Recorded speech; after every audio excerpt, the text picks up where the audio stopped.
안녕하세요. 끝까지 보면 도움이 되는 마준마TV입니다. 날씨가 많이 따뜻해지면서 차량 운행하시는 분들이 더 많아지셨을 것 같습니다. 낮에는 기온이 많이 올라가서 덥게까지 느껴지곤 합니다. 이곳저곳 이동이 많은 요즘 반드시 알아두어야 할 내용이 있습니다. 4월 3일부터 전국 고속도로에서 확대 시행되는 내용인데요. 차량 운행하시는 분들은 모두 해당되는 내용이니 꼭 미리 잘 확인하시면 좋겠습니다. 이제 카메라 없어도 단속됩니다.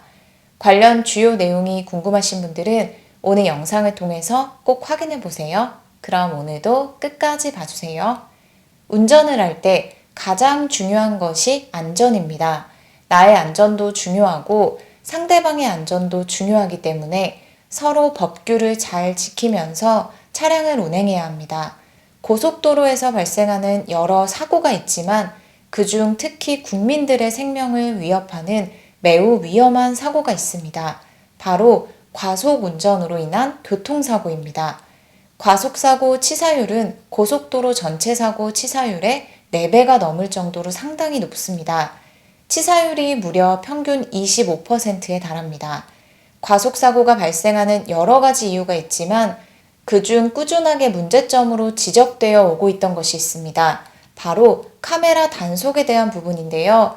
운전자마다 가지고 있는 운전 습관이 다 다릅니다. 여러 습관이 있지만 그중 단속 카메라 앞에서 속도를 줄였다가 통과한 다음에 다시 과속을 하는 사례가 많이 발생하고 있습니다. 그래서 정부에서 21년 11월에 시범 운영을 시작한 제도가 있습니다. 카메라 앞에서는 속도를 줄여서 단속되지 않았더라도 주행 중에 과속 단속이 될 수 있도록 한 것입니다. 고속도로 순찰대 암행 순찰차에 순찰차 탑재형 교통단속 장비를 장착해서 전방 차량의 속도를 측정했습니다. 만약 차량이 과속할 경우 자동으로 최고 속도와 차량 번호가 추출되어 전송되며 사진이나 녹화를 저장되는 기능을 바탕으로 단속을 해왔는데요. 이렇게 시범 운영을 한 결과 3개월 동안 12,503건 과속 차량을 적발했습니다. 시범 운영 기간이었기 때문에 적발된 모든 차량에 과태료가 부과된 것은 아니고 제한 속도 40km를 초과한 차량은 과태료를 부과하고 80km를 초과한 차량에 대해서는 형사 입건했습니다. 이렇게 단속을 실시하면서 교통사고 건수가 76% 줄어들었고 사망자도 9명에서 1명으로 감소하는 효과가 나타났습니다. 올해 초부터는 고속 순찰차에도 탑재형 과속 장비를 장착하여 시범 운영했습니다. 계속해서 탑재형 단속 장비를 활용하여 과속 단속을 이어가다 보니 과속으로 인해 사망하는 교통사고 사망자 수도 계속 감소하고 있습니다. 2021년 18명에서 2022년 6명으로 크게 줄어들었고 작년 한 해 동안 탑재형 단속 장비로 14만 8,028건의 과속 차량이 적발되었습니다. 이제 시범 운영을 마치고 본격적으로 본제도를 시행합니다.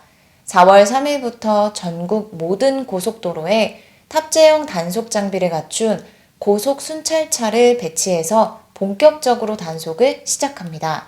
따라서 카메라 앞에서만 반짝 속도를 줄이고 단속을 피했다 하더라도 주행 중에 속도를 위반할 경우에 앞으로는 언제든지 단속될 수 있습니다. 낮뿐만 아니라 밤에도 단속을 원활하게 이어가기 위해 레이더가 개선된 순찰차를 배치하여 상시 단속합니다. 차량의 속도와 주행 중 몇 차례 과속 운행을 했는지, 언제 과속을 했는지 날짜와 위반 차량에 대한 정보가 관할 지방경찰청에 실시간 전송됩니다. 그리고 앞으로는 일반 순찰차까지 탑재형 교통단속 장비가 도입됩니다. 고정식 카메라 단속의 한계를 극복하기 위해 일반 순찰차에도 단속 장비를 설치하여 시민들의 안전운전에 대한 인식을 높일 계획입니다. 그리고 지난달에 발표된 내용인데요. 올해부터 추진될 예정인 교통정책들이 발표된 바 있습니다. 아직 잘 모르시는 분들도 계실 것 같아서 해당 내용도 이어서 함께 설명드리겠습니다. 우리는 운전자이기도 하고 보행자이기도 합니다. 보행자가 되었을 때 안전이 보장되어야 할 중요한 곳 중에 하나가 바로 횡단보도입니다.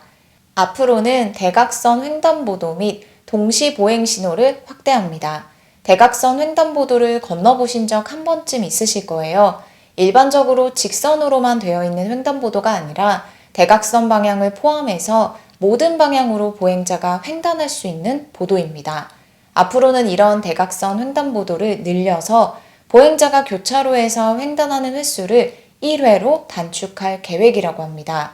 그리고 운전자 입장에서 알아두어야 할 것이 있는데요. 대각선 횡단보도에서는 차량의 진입을 근본적으로 차단합니다. 교차로 내 모든 방향의 횡단보도 신호가 녹색으로 운영됩니다.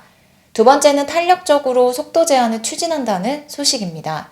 모든 도로의 제한 속도를 완화하는 것이 아니라 기본적으로 도시도로에서 시속 50km 제한 속도를 유지하면서 보행자가 많이 다니지 않는 교량, 터널 등의 구간에서는 제한 속도를 60km로 완화합니다. 그리고 어린이 보호구역도 조금 달라집니다. 어린이가 많이 몰리는 등하교 시간이 있는 반면에 어린이가 통행하지 않는 특정 시간대도 있는데요. 시간대별로 제한 속도를 올리고 내리는 탄력적 운영을 시행합니다. 다음은 운전면허 관련 달라지는 소식입니다. 새롭게 도입되는 제도인데요. 1종 자동면허가 기존에는 카니발, 스타렉스 등 11인승 이상의 승합차를 운전하기 위해선 1종 보통면허를 취득해야만 했습니다. 요즘 대부분 차량에 자동기어가 장착되어 있죠. 승합차를 운전하기 위해 1종 보통면허를 취득했지만 자동기어가 장착된 차량이 대부분이다 보니 실제로 운전할 때 수동기어 조작법을 쓰지 않게 되는 일들이 많아졌습니다. 앞으로는 7년 무사고인 2종 자동면허를 취득한 운전자는 1종 자동면허로 갱신 가능합니다. 2023년부터 1종 자동면허 제도가 도입된다는 것 미리 잘 알고 계시면 좋을 것 같습니다. 그리고 앞으로 후면 무인 교통 단속용 장비를 도입하여 이륜차의 신호위반이나 과속 등 단속을 강화한다고 합니다. 이륜차의 번호판이 전면에는 없고 후면에만 있어서 그동안 단속에 한계가 있었는데요. 앞으로는 이륜차의 후면 번호판을 인식할 수 있는 교통 단속용 장비를 도입하여 단속합니다. 오늘은 4월 3일부터 전국 고속도로에서 새롭게 강화되는 단속에 대해서 살펴봤습니다. 앞으로는 카메라 앞에서 과속을 피했다 하더라도 주행 중에 속도를 위반할 경우에는 어디서든 단속될 수 있다는 것 꼭 기억하시고 안전운전 하시면 좋겠습니다. 그리고 앞으로는 일반 순찰차에도 탑재형 과속 장비를 장착한다고 하니 모든 순간에 속도를 잘 지키셔서 안전운전하는 것이 중요할 것 같습니다. 날씨가 따뜻해져서 앞으로 운전하실 일들이 더 많아지실 텐데요. 언제 어디서든 늘 안전하게 오고 가셔서 편안하고 행복한 날들만 가득하시면 좋겠습니다. 오늘 영상도 끝까지 봐주셔서 정말 감사합니다. 구독과 좋아요, 알림 설정 꼭 부탁드립니다. 감사합니다.